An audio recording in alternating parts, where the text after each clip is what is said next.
मेरे बच्चे, तुम बहुत भावुक इंसान हो। दूसरों का दुख सुनकर रो देते हो, पर कभी भी अपनी बातें, अपना दुख किसी को बता नहीं पाते, क्योंकि तुमने हमेशा खुद ही खुद को संभाला है और बचपन से ही तुम किसी पर बोझ नहीं बनना चाहते थे। तुमने हमेशा जिम्मेदारियां निभाई हैं और सबका ख्याल रखने की आदत है तुम्हें। तुम लाख गुस्सा हो, लेकिन तुम किसी को तकलीफ़ में नहीं देख पाते हो मेरे बच्चे। बहुत कम लोग हैं तुम्हारे जीवन में जिनसे तुमने खुलकर अपने दिल की बात कही होगी, लेकिन उन लोगों ने तो तुम्हारी भावनाओं की धज्जियां उड़ा दी। अब तुम किसी के सामने रोते नहीं हो, अपने दिल में छुपे राज दर्द किसी को नहीं बताते, क्योंकि लोग उस जख्म को भरने के बजाय उस पर नमक छिड़कने का काम करते हैं। और तुमने ये एक्सेप्ट कर लिया है कि शायद कोई भी तुम्हें नहीं संभालने वाला। और तुम्हारी सोच भी सबसे बहुत अलग है मेरे बच्चे, इसलिए तुम्हारे विचार जल्दी किसी से नहीं मिलते। लोग तो अपनों का अच्छा होते हुए भी नहीं देख पाते हैं, पर तुम पूरे देश का सोचते हो। इतना बड़ा दिल है तुम्हारा। अपने धर्म के लिए, अपनी जन्मभूमि के लिए कोई भी त्याग कर सकते हो तुम। तुम्हारे देश में, दुनिया में कुछ बुरा होता है तो तुम्हारी आंखें भर आती हैं। इतने भावुक और साफ दिल के इंसान हो तुम। पर अब तुम अपनी भावनाओं पर नियंत्रण करना सीख रहे हो। पहले तुम्हें लगता था सब तुम्हारे जैसे हैं, सब मेरी माता की ही तो संतान है। कोई बुरा करता था तो तुम्हें लगता था माता है, सबको उनके कर्मों की सज़ा देंगी। पर धीरे धीरे तुमने ये सीख लिया है कि कुछ लोगों को तुम निमंत्रण दे रहे हो कि वो तुम्हारी भावनाओं का, तुम्हारी इंसानियत का फ़ायदा उठाएं। अब तुम लोगों को ना बोलना सीख गए हो मेरे बच्चे। उनसे प्रश्न पूछने लगे हो, जो गलत हैं उन्हें जवाब दे देते हो, क्योंकि सब तुम्हारे जैसे नहीं हैं। ये बात तुम्हें समझ में आ गई है। कुछ लोग तो इंसानी रूप में शैतान हैं, और जब तक तुम ऐसे लोगों के साथ बैठोगे, इनके पाप सुनोगे, तब तक तुम्हारी माता कुछ नहीं कर सकती। इसलिए तुमने कुछ लोगों को मना करना सीख लिया है। बस इतना करने से ही तुम्हारे जीवन की आधे से ज़्यादा गंदगी साफ़ हो गई है मेरे बच्चे। ये लोग तुम्हारे हार्ट चक्रा को ब्लॉक कर रहे थे, पर अब तुम अपने लिए स्टैंड लेने लगे हो। पहले तुम सबकी हाँ में हाँ मिलाते थे। तुम्हारे खुद के परिवार में भेदभाव होता था तुम्हारे साथ, पर अब तुम अपने सपनों के लिए उन्हें भी मना कर देते हो, क्योंकि तुम्हें पता है इसमें कुछ भी गलत नहीं है।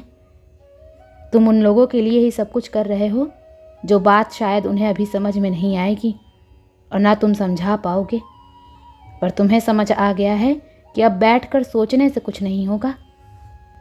तुम्हें यकीन है कि तुम एक दिन सबको गलत साबित कर दोगे। शायद लोगों को तुम्हारा व्यवहार खराब लग रहा हो, तुम बदतमीज़ लगते हो, पर तुम आज भी बाकी सबका ही सोच रहे हो। एक दिन तुम उन सबको वो सारी खुशियाँ दोगे, उनके सारे सपने सच करोगे तुम।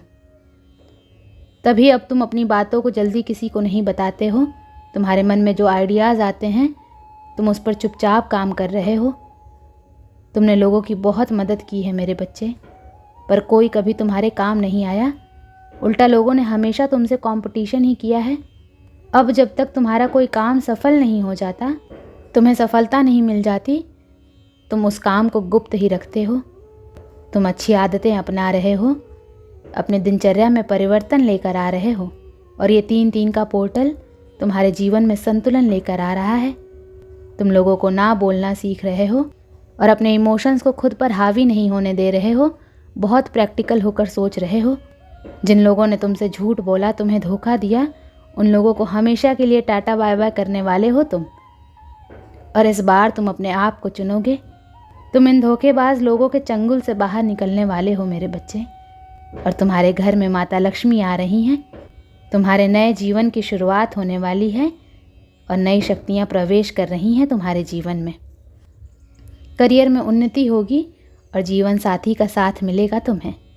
बुरे लोगों की नज़र से बचकर तुम्हारा हर काम बनने वाला है, और इस ईविल एनर्जी का अंत करेगा ये 3-3 का पोर्टल। इस पोर्टल में तुम्हारी इच्छाएं पूरी होंगी और तुम्हें न्याय मिलेगा। तुम्हें अपनी शक्तियों और कमज़ोरियों का एहसास बहुत अच्छे से है मेरे बच्चे। तुम्हें पता है तुम्हारे सपने क्या हैं और किस फील्ड में तुम्हें सफलता मिलेगी, लेकिन तुम बार बार पीछे हट जाते हो। अपना समय कहीं और बर्बाद कर रहे हो जहाँ तुम्हारा मन भी नहीं लगता। तुम्हारी अंतरात्मा को पता है तुम्हारा सपना सच होगा, इसलिए कुछ सोचो मत मेरे बच्चे। मैंने तुम्हें सपना दिखाया है तो वो सपना पूरा भी मैं ही करूँगी। अब बस अपनी शक्तियों पर, अपनी उस खूबी पर काम करो और लोग क्या कहेंगे ये सोचना छोड़ दो। अगर तुम्हें बार बार एक ही विचार आ रहा है, एक ही सपना आ रहा है, तो मैं चाहती हूँ कि तुम अपने उस विचार पर ध्यान दो और अपने सपनों पर काम करो। तुम बहुत कुछ क्रिएट कर सकते हो मेरे बच्चे। बस अपनी इच्छाओं को अहमियत दो, अपने आप को अहमियत दो, खुद को चुनो। अगले 6 महीनों में तुम्हारी कोई बहुत बड़ी इच्छा पूरी होगी। ओम नमः शिवाय।